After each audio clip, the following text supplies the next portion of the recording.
Austin Reeves mas gumaling lalo na maging point guard na talaga ng Lakers. Pero bago yan grabe si Anthony Davis nangunguna na sa pagka-MVP ngayong season. Si Davis na nga ang number 1 pagdating sa ranking sa MVP ladder. Lalo at nag-a-average lang naman ito ngayong season ng 32 points, 11 rebounds at 1 block per game. Napakaganda nga ng pagsisimula ng season para dito kay Anthony Davis. Lalo at hindi pa nga ito nananalo ng MVP dati. Ngayon nga lang natin nakita na ganito kaagad ka-dominant si Davis both ends. Pero ang tanong na nga lang dito mga idol ay kung mananatili bang healthy ngayong season si Anthony Davis. Lalo at meron pa itong iniindang foot injury at kanina naman ay natama naman ang mata ni Anthony Davis ng kalaban. Dahilan para ilabas ito sa laro at hindi na makabalik pa na gumawa nga ito kanina ng 22 points na may 8 out of 10 shooting. Pero ang good news naman mga idol ay mukhang hindi naman malala ang nakuhang injury ni Anthony Davis sa kanyang mata. At possible itong maglaro sa kanilang susunod na laban sa Memphis Grizzlies. Samantalang sinusundan naman si Anthony Davis ni Jason Tatum bilang pang number 2 sa MVP ladder. Maganda nga rin ang performance ngayon ni Tatum mga idol at parang may gusto itong patunayan ngayong season. Lalo at alam naman natin na kahit sila ang defending champion ay hindi naman siya ang itinanghal na finals MVP sa nakaraang NBA Finals. Isa pa ay ibinangkulang din ito ni Steve Kerr sa Team USA para sa Paris Olympics. Kaya naman hindi na nakapagtataka kung bakit mala MVP ang performance ni Jason Tatum. Na meron nga itong gustong patunayan ngayong taon. Na ngayong season nga ay nag-average ito ng 30.7 rebounds at 4 assists per game. Habang ang mga nasa pangatlo, pang-4 at pang-5 pwesto sa MVP ladder ay sila Nikola Jokic, Shai Gilgeous-Alexander at Donovan Mitchell.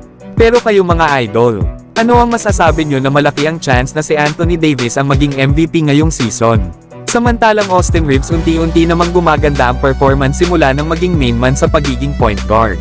Alam naman natin simula ilagay si D'Angelo Russell sa bench ni Coach JJ Redick ay si Austin Reeves na ang naging point guard ng Lakers kasama si LeBron James. Habang si Cam Reddish naman ang bagong duo ni Austin Reeves pagdating sa backcourt. Nasa unang laro pa nga lang ni Austin Reeves bilang point guard sa naging laban nila sa Philadelphia 76ers. Ay ang ganda kaagad ng naging performance ni Austin Reeves na gumawa nga ito ng 20.6 rebounds at 7 assists. At kanina naman sa naging laban nila sa Toronto Raptors ay mas lalong tumaas ang mga numero ni Austin Reeves. Lalo at nakagawa lang naman ito kanina ng 27 points, 1 rebounds at 6 assists. Mukhang bukod sa playmaking ay nakafocus din talaga si Austin Reeves sa opensa. At ito nga ang iba sa mga naging highlights kanina ni Austin Reeves laban sa Toronto Raptors. Sa play nga na ito ay si Austin Reeves ang nag-receive ng bola. Naghahanap sana ito ng mapapasahan kaso ay paubos na ang shot clock kaya itinira na lang ni Austin Reeves ang bola sa 3-point line at pumasok naman ito. Dito naman ay nakita ni Austin Reeves na open ang paint kaya ang gandang cut ang ginawa niya para sa easy 2 points mula sa assist ni D'Lo. Sa play naman na ito ay susubukan sana ni Austin Reeves na atakihin ang rim.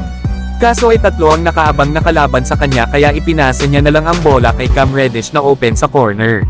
Dito naman mga idol dahil sa mas maliit ang bantay ni Austin Reeves ay hiningi nito ang bola sa high post.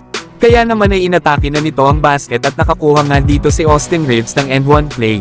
Sa play naman na ito mga idol ay pagka-receive ni Austin Reeves ng bola ay ang gandang fake pass naman ang ginawa niya sa by layup sa basket. Dito naman mga idol ay ang gandang screen naman ang ginawa ni Austin Reeves kay Cam Reddish dahilan para ma-open ito at mapasahan ni Anthony Davis para sa isang 3-point shot.